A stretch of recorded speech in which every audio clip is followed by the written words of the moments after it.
Perhaps one of the biggest strengths of James Gunn's DC works compared to his Marvel works is that DC is a lot less cowardly with letting their creators get real, and draw on real-life struggles and problems of our times through the lenses of our favorite superheroes, much like the OGs of old. If you need an example of that in action, I can point to Disney MCU's absolutely neutered and sauceless 2 outings with Sam Wilson as Captain America, despite his comic run being one of the most politically charged of modern Cap stories, and how it's floundered compared to the 2 seasons of Peak about this emotionally stunted murder clown nobody heard of until Unalive Squad. Peacemaker is something that honestly shouldn't have worked as well as it did. A character study on a niche, vaguely conservative flavored superhero with an edgy adult black comedy vibe was always a 50-50 that has paid off with interest for the DCU. Christopher Smith, aka Peacemaker, has been one of the most surprising outliers of the DCU, honestly even overshadowing James's accomplishments of turning the MCU's Guardians of the Galaxy into household names. The journey of this one-off psycho patriot in an ensemble cast to one of the franchise's most beloved characters has been a beauty to watch. Both seasons of his show have shown Chris's journey from a violent, jingoistic psycho to a more empathetic, kind, but still violent anti-hero. Though it was through season 1 and meeting his awful dad that we come to realize it's a miracle that pre-character development Chris didn't end up so much worse. Auggie Smith, aka the White Dragon, was a vile monster who may have hit too close to home with some people, and is a pivotal character to the show's theme of the cycles of abuse and violence that haunts our hair metal-loving protagonist. Even his less sinister counterpart, the Blue Dragon in Season 2, turns out to continue aiding Chris's journey of self-discovery, while also being not that great a person. At least he's not a racist? We'll get to him. Hey team, Phantom Skull, the super security VTuber here, and today we're looking at Peacemaker's piece of dad, Auggie Smith, and his alt-Earth counterpart to see their differences, similarities, and how our protagonist Chris interacts with both, for better or for worse. Mostly worse. So get your therapist's number on speed dial because it's time to talk about childhood trauma. Man, I need to schedule some cheerier content after the Peacemaker videos run their course. Let's quickly go over the comic origins, as this is mostly a hodgepodge of different people and ideas. Comics Peacemaker's dad is mostly unimportant. In most versions, he's a disgraced ex-Nazi commandant who escaped justice for running a death camp, and eventually took himself off the census in guilt. The shame of learning what he was would drive Comics Chris to obsessively fight for peace, and sometimes seeing his dad's ghost taunting him during his moments of delusions. The White Dragon's a pretty basic white supremacist neo-Nazi supervillain in most versions. A couple people have worn the outfit, but most notable is William Heller, a neo-Nazi psycho who was head of a villain group called the Aryan Nation, where the DCU version gets its inspiration. We know very little about DCU Auggie Smith beyond what's shown to us in Peacemaker Season 1, and what little tidbits post-mortem about him in Season 2. Ultimately, he was always an intentionally flat character. His presence is mostly there to show the source of Chris's trauma and struggles with being a conventional hero and all-around stable human being. What we do know about him is he was a racist hick from Evergreen, Washington, who fathered Chris and Keith Smith with a currently unknown woman who's either long dead or out of the picture. Okay, slight correction, turns out James Gunn has revealed that she is alive, just very much out of their lives. Apparently she was supposed to show up in Season 2 but got cut, sadly. Maybe we'll see her down the line. One day while hunting with the boys, he shoots and brutally kills an alien that was setting up a door into a pocket dimension that would be known as the Quantum Unfolding Chamber, or QUC. He would steal the QUC and eventually set it up in his house. During some unknown time between Keith's tragic death and the events of Season 1, Auggie would utilize the tech he'd find in the QUC to become the power-armored supervillain, the White Dragon, and found the local white supremacist gang, the Aryan Nation. His exact career as a supervillain is left as an afterthought, as we catch him in his twilight years, seemingly retired. We know he has a record as he's gone to jail enough times to have a favorite spot, and people do know of him, though it seems nobody outside of his pasty racist fanboys seem to hold him in much respect. DC projects being allowed to explore more mature and true-to-life themes and issues is really showcased with Auggie. If he were an MCU character, he would have been watered down to a human supremacist with only issues against mutants or something, and have only the barest of hints of his support for white supremacy neo-Nazi nonsense. Now, since this is going to come up a lot, and particularly when we talk about his counterpart on another Earth, no, Auggie is not a literal Nazi. But I'm not one to split hairs here, particularly with bad faith bozos intentionally playing dumb on the subject. White supremacy bullshit and Nazi bullshit are two sides of the same wretched coin. They hold racial supremacist beliefs and always start harmless in air quotes and escalate the more you give in to their demands. This is by design. It's not a coincidence that Auggie's backwoods goons all sport neo-Nazi dog whistles and references. It's very much a not all rectangles are squares, but all squares are rectangles situation. Just because Auggie isn't on screen shoving minorities into gas chambers doesn't mean people with an ounce of media literacy can't infer he'd be the type to fantasize about it. He has an icy and emotionally abusive relationship with his surviving son Chris, who he blames for killing his brother. However, much like a lot of things about Auggie, this is a crock of shit, as he's directly the cause of it. He made his kids fight for the amusement and bedding of his trailer park neighbors in a rock-filled ditch with zero head protection. But a young Chris only knew he killed his brother, something Auggie would hammer into him even to present day. The guilt of killing his brother is a core part of Chris's motivations to become Peacemaker, to prevent senseless deaths of innocents like him. However, this noble goal would be marred by a childhood of abuse and upbringing by a depraved white supremacist, including forcing him to kill helpless, tied-up people as a child for his own amusement. Auggie was a demented son of a bitch. Quick aside to say, Robert Patrick was phenomenal as both versions of Auggie. The T-1000 himself shows a great range of showing Auggie's infuriating smugness and chilling aura of evil when he gets serious, and then throwing everyone off with the cheery and kind nature of his other counterpart we'll be talking about soon. While Chris never shared his father's twisted, bigoted beliefs, he never really confronts him about it and his abuse until the events of Season 1.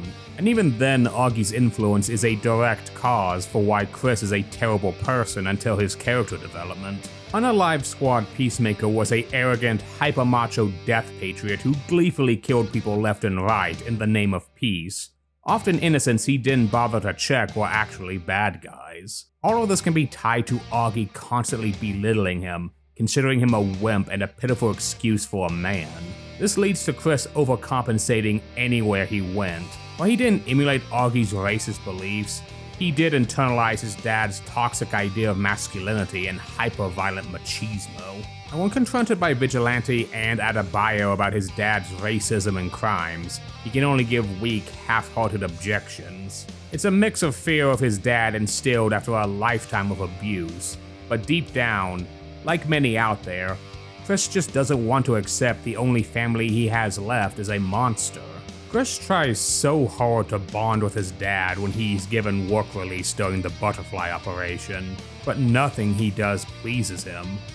Auggie flat out states he never made the Peacemaker helmets for him, and only did it hoping he'd kill minorities over supporting his vigilante adventures. You can see the fear and unease in Chris's face as he weakly tries to correct his dad about the fact his crime fighting isn't about killing minorities but bringing peace, which his father gives an amused scoff at. Though saying he made the helmets would be a stretch as we'd find out. Season 2 would reveal the QC wasn't his creation like Season 1 implied, and Chris reveals his dad flunked out of the 10th grade to boot, so his exact status as a gadgeteer genius is very much up in the air. When asked how he made the Peacemaker helmets or his white dragon suit, Chris simply leaves it with the answer, "It's complicated." Ultimately, this leads to an important fact about Auggie.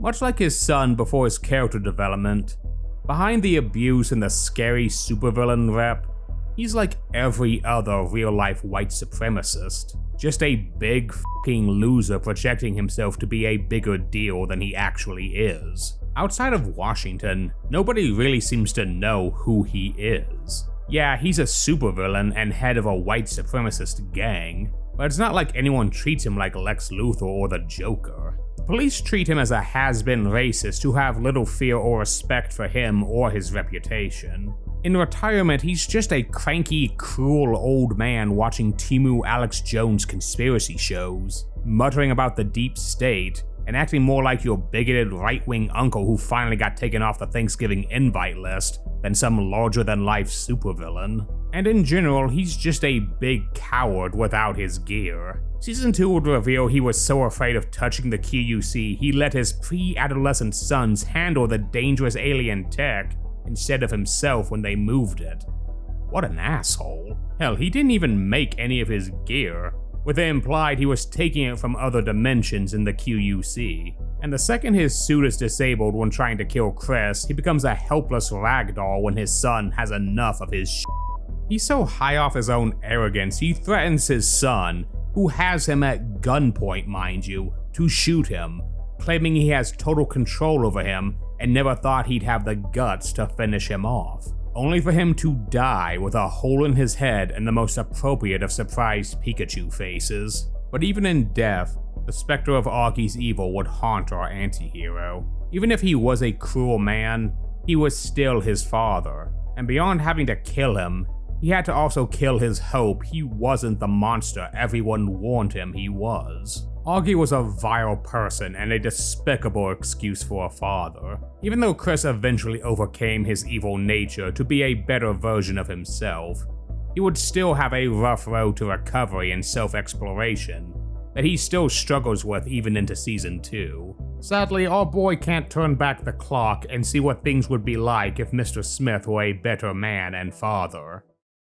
Or can he? Alright, time to segue into Auggie Smith 2, the Blue Dragon Boogaloo. So Auggie Smith of Earth 2 is... Okay, we're far enough into the video that we don't need to be coy, so let's cut to the chase. Auggie Smith of Earth X, the dimension where the Nazis won and took over the planet, is a superhero instead of a supervillain. Though that title means very little when you're superheroing for Nazis, but we'll get to that. When Chris stumbles upon this other Earth, he's very taken aback to finding a still living version of his dad, and one that's seemingly much kinder. When he segues himself into this other dimension, you can see just how wary Chris looks as Earth X Auggie and a still-alive Keith reminisce about good times in their youth. The concept of a loving father is so foreign to him, and one that he's wanted so badly. So when circumstances cause him to get accosted by the hyper-violent, jerkier version of himself,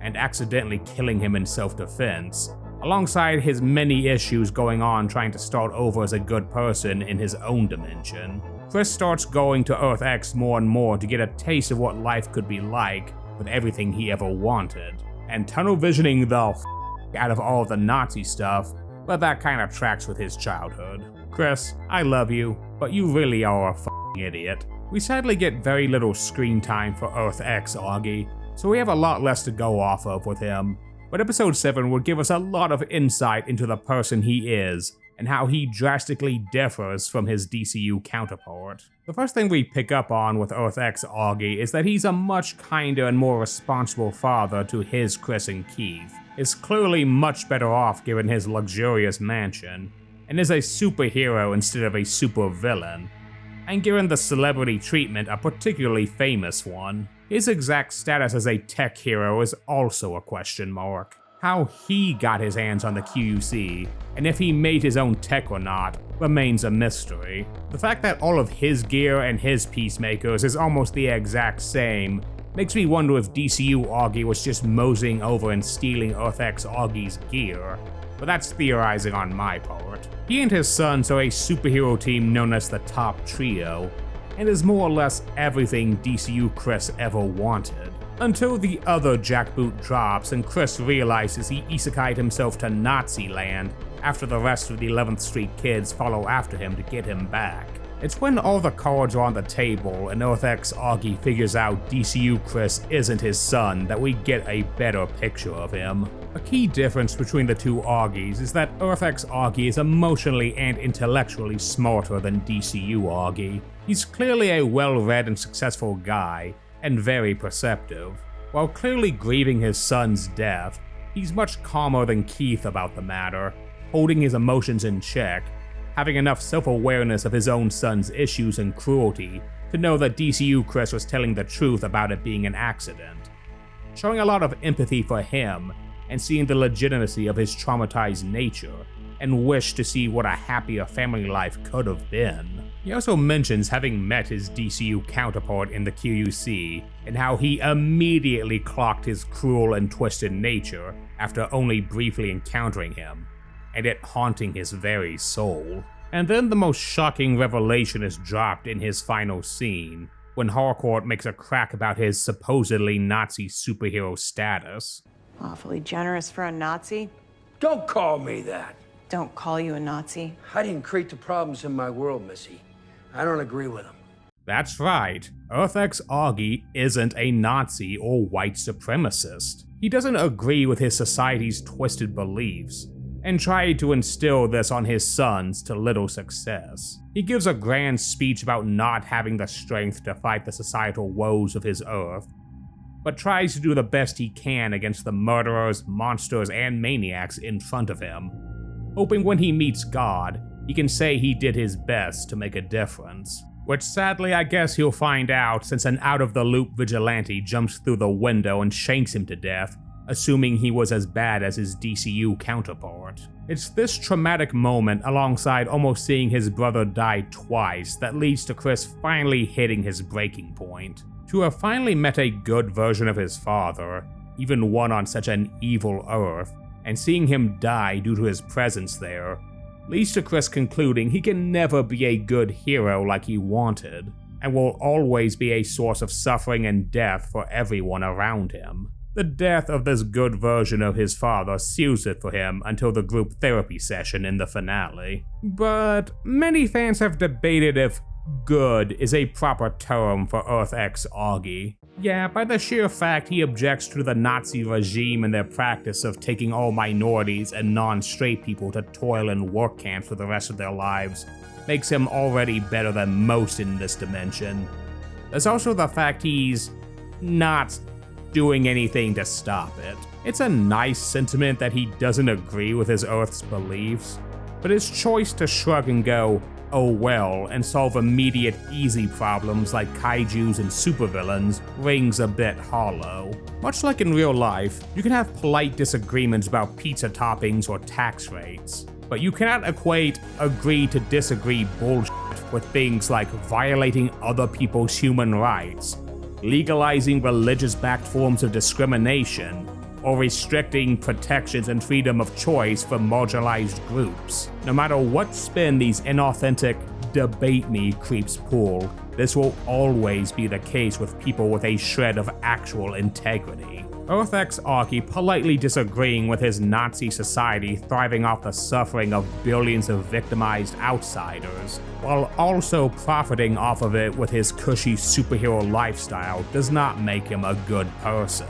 He plays superhero to a society of people that turn into scowling, screaming pod people who rush out of their houses, zombie style, to terrorize and do unspeakable things to add a bio for the crime of walking while black. Anyone who says Judo Goat was in the wrong upping his electrified pool kill count on these Nazi is telling on themselves hard. Plus, he didn't even do a good job of raising his sons to try and improve their society. Both of them were shown to be violent supporters of Earth-X's twisted ideology. Keith is the one who initially leads the racist mob against Hads, and what little we learn of his real brother paints a very bloody picture of the man. Now, to give Earth-X Auggie some benefit of the doubt, he does chastise Harcourt's judgment by asking if she and her crew fight every societal injustice on their Earth, which does give them pause. He's not wrong. His speech causes both Harcourt and Economos to accept they've looked the other way or even enabled evil things on their own Earth as agents of Argus, with a distraught Economos asking if they've ever done anything for the good of others as government agents. Hell, the messy, unintended consequences of superheroes attempting to tackle more complicated societal issues was a key theme of the recent Superman movie, and the fallout of those choices has been an overarching subplot in the background all season. Finding out Flag Sr. callously sacrificed dozens of agents to find a habitable dimension just to use it as a gulag for metahumans, which is not that far off from the shit Earth X gets up to, ends up being the final straw for both them and their co-workers Bordeaux, Fleury, and Judo Master, who join up with the 11th Street Kids to form Checkmate, a private security firm that would let them try and do better on their Earth on their own terms, and not for the sake of a corrupt system, to do the best they can, similar to Earth X Auggie. Earth X Auggie is not wrong in feeling like one person shouldn't have the weight of fighting society's wrongs at their own expense. However, this also rings a bit hollow when you think about what Auggie has at his disposal. He has a pocket dimension with an arsenal of super tech. While we only see snippets of Earth X, Auggie and his sons are seemingly the few with advanced tech that we know of. He effortlessly takes out an entire squad of law enforcement and was able to cover his tracks rather well. He's pretty capable of fighting the man when it suits his needs. Plus, this Earth has the Sons of Liberty and its vigilante fighting tooth and nail with a fraction of his firepower to try and do what's right. At the minimum, you're telling me Auggie couldn't even attempt to be a super tech sugar daddy on the down low to the people willing to try and fight the evils of Earth X? As the spider guy at the studio down the road would say, with great power comes great responsibility. Earth X Auggie was only concerned with protecting him and his own. He even says his worry with DCU Chris and company running around in their Earth was one of them blabbing about their pocket dimension door, something he did not want Earth X's government finding out about. While I don't consider it a good quality, I do have to comment how DCU Auggie is a lot more true to himself, while still deluding himself about how much of a loser he really is. He never tries to hide the fact he's a racist scumbag.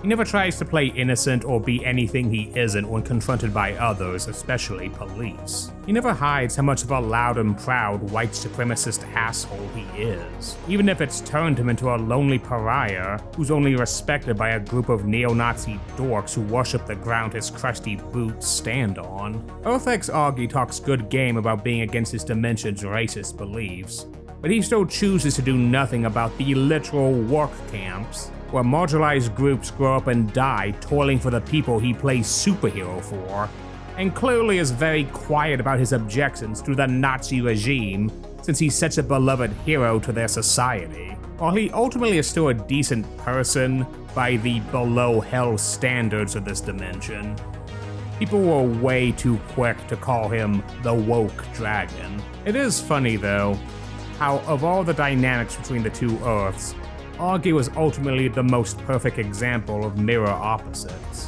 One an evil man on a mostly decent Earth, who spent his life never hiding what a monster he was, and the other a mostly decent man on an evil Earth, who did the best he could but was ultimately half-hearted in his own ideals. Both versions of Auggie are fascinating windows into problems in our own society. While vastly different, they both show the importance of talking about these problems and, when written smartly and with the right nuance, can do far more than just entertain us, but also get the viewers to think.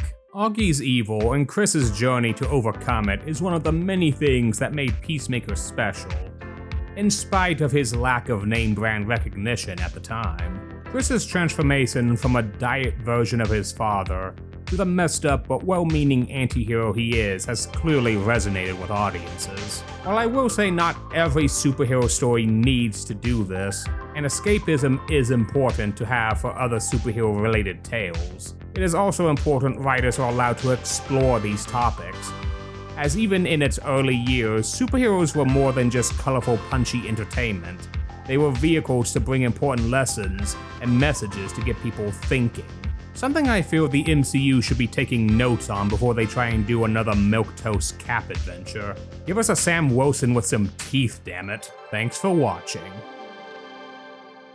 Hey, thanks for checking out my video. If you liked it, I'd appreciate a like and a comment. They really help with the channel as we grow. We just hit 2,200 subscribers here on YouTube, and I can't thank you all enough. I also do gaming streams here and on the Purple site, Well, I'm trying to get to 500 followers before the end of the year, so if you'd like to come help me out, I would really appreciate some follows over there too. There are links below. Got more Peacemaker content in the works, so I can't wait to see you all next time.